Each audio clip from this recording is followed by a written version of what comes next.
guy, this footballer. He is a great footballer of the days. That's what was being described.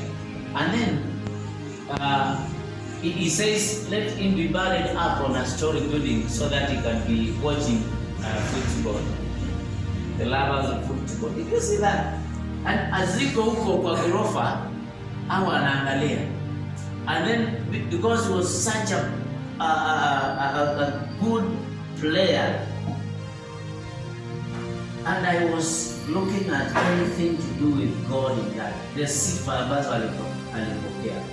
But I would say he is a guy who scored many scores, alichenga mingi, he became a high profile player. But look at that story, it has no God. Doesn't recognize, unless I misread, it doesn't recognize the Lord who gave the strength in his life. So sometimes we may honor the things of the world and you forget God. That's why David is returning us, anaturudisha katika Biblia tuone ya kwamba it is God ambaye ana uwezo ambao tunaona. It is God ambaye tunahitaji kuimbia sifa. And simply what God needs and demands from us is just to respect him, to honor him, to understand that he is there for us. Sincerely speaking, no one who has given God his gratitude, who has recognized there is God in heaven. There is anyone who has recognized this strength of the Lord, he has seen him in his life. There's another a paper that I wrote, I read. Ilikuwa ina several people ambao they have denied God na wameongea vibaya kuhusu Mungu, and they were no longer there. They do not recognize God's power in their lives, and God took their lives. And maybe you have read those things. Maybe you remember what. Just give me an example. What did I do?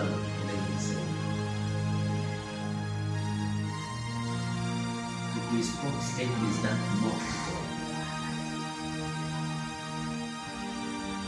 And you see, the moment he said that, he did not take him away.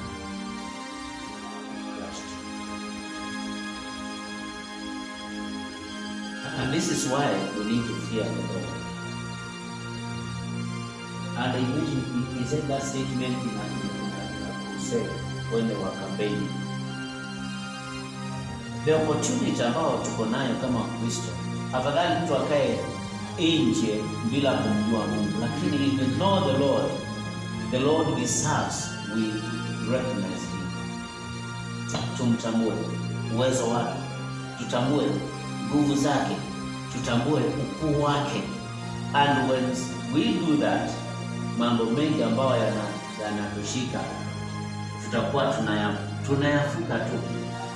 And exactly what happened with Moses when he was crossing the Red Sea, the king of Israel. Remember very well, alipotambua Mungu, alipoenda kwa Mungu akamwambia, umenituma nichukue hawa, na they are complaining bitterly. Remember the word that God told Moses? Akamwambia, enenda ufanye hivyo, upige maji. And the moment Moses did that, sure, water divided into two. And that's why the power of the Lord will see. Ikameza wale ambao walikuwa wanameza. Kumbuka, the moment unatambua Mungu katika matendo yako, katika mambo yote, you know and recognize that God is mighty, then you have the way for the Lord. You have the blessings of the Lord. You have the way to know and see how God opens blessings for you. Njia nyingi katika maisha yako. There are many people in the Bible ambao walimtambua Mungu, na God did wonderful things in their lives. David is being read here in the book of Psalms. in many of the Psalms here because alitambua Mungu. The story of Job, alipotambua Mungu mpaka hata wakati mke wake alimfinya sana, Job alimake a powerful statement, akasema yeye anajua alitoka kwa Mungu uji na atarudi, na akaambia mke wake maneno ambayo alikuwa yanafurahisha kwa love, somebody who loves another. Akamwambia umeongea kama mmoja wapo wa wanawake wa chini, because Job alitambua ukuu wake Mwenyezi Mungu, na akasema hata kama ni watoto wangu, mali yangu yote imeenda, I know I have a God. I know my Redeemer lives. I know God is powerful. And a miracle happened. The moment all these things happened, when Mungu alipoangalia akaona yes, huyu mzee ananitambua kwa hakika. You see, and read the Bible. Mali yake ilirudi. Sincerely, kama angetambua Mungu, mali hii haingerudi. Kama angetambua uwepo wa Mungu na ya kwamba yeye anajua ameumbwa na Mungu kwa kusudi moja, we will not be talking about a great job. So we look at David and say yes, he is challenging myself, he is challenging you, ili tujue ya kwamba ni vizuri kutamka na kuhakikisha ya kwamba tumetambua ya kwamba Mungu yuko na amekuwa established. Hata kama ni kitu ya aina gani, I have my Lord. He is established in my life. He is established. His statutes stand firm.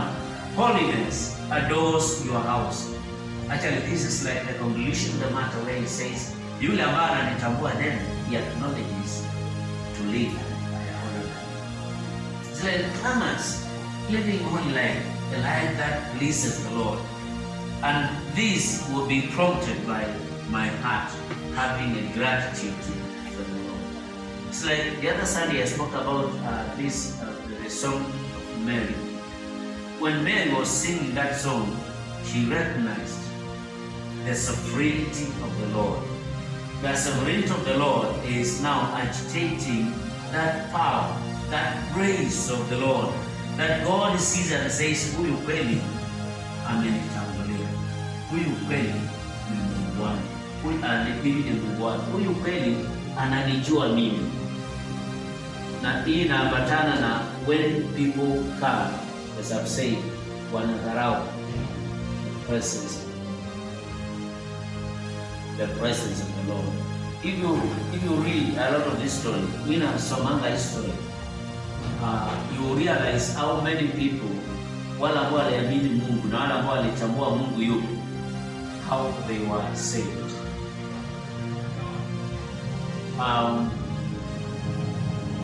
Kuna huyu mzee ambaye anaitwa Alexander the Great, remember, kama you are love history like me.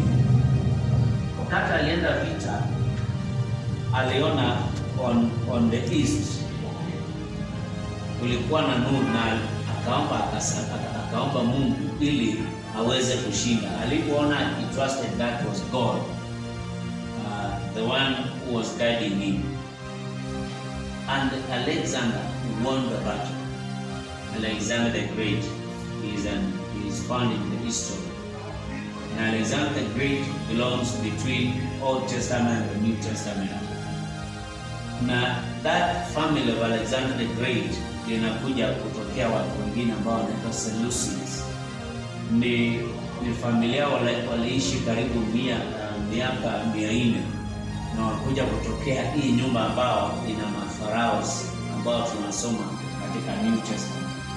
And if you read that story, huyu mzee kwa sababu tu alitambua Mungu,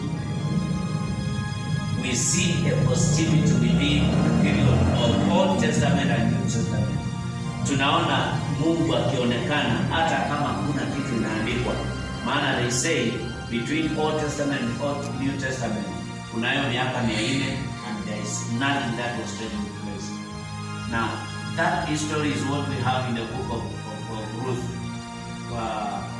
Esther and Ruth, whereby we have no record of what happened.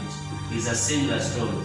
But now we see like that book of Ruth inataja Mungu na kitabu cha Esther, we see the power of God in action in many ways. And the idea is kutamka na kutambua ya kwamba God is reigning and he reigns. Hata kama utazikwa uzikwe with that in your heart, kusema ya kwamba I trust in this God, and the greatest faithful men have died in the same. And this is the same message why Paul will be saying ya kwamba ajui kile kitamtendea akiingia Yerusalemu, he is being poor like a drink offering, na anajua kwamba akiingia Yerusalemu atakufa. He stood knowing that he met the Lord on the way to Damascus, and the Lord will save him. So my message for us tonight ni ya kwamba in your life, amini, fanya maamuzi ya kwamba utatambua huyu Mungu. And by acknowledging this fact only will help you kuishi maisha ambayo ni matakatifu. Yatakusaidia kuishi maisha ambayo utaona Mungu. Hata kama, in Nairobi people come, meet and go. Like I remember when we came to Nairobi and when we began AICU Huruma in mwaka wa January 2000. I remember very well. Wala ambao tulianza na wao siwaoni. Some of them have died, others wamesharetire kana nyumbani, others wakatransfer. But one thing I know ni kwamba it is the Lord who brought us together. Na kama mimi singetambua uwepo wake Mwenyezi Mungu, I will not be standing here with you today. I will not be standing. I remember sometimes I went mbele hapa kwenu. Hapo kwenu mbele. Niliingia hapo ndani mwaka wa 2001.